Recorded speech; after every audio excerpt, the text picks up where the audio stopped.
আসসালামু আলাইকুম। কেমন আছেন সবাই? আশা করি সবাই ভালো আছেন।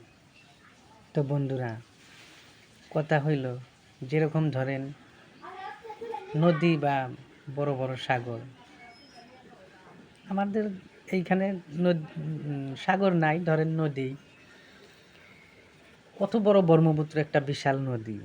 এই নদীতে আপনি হাজারো লাখো কোড়ো বস্তা যদি চিনি ঢেলে দেন, তারপরেও কিন্তু সেই নদীর পানিটা কোনোদিনও মিষ্টি হবে না, হবে না।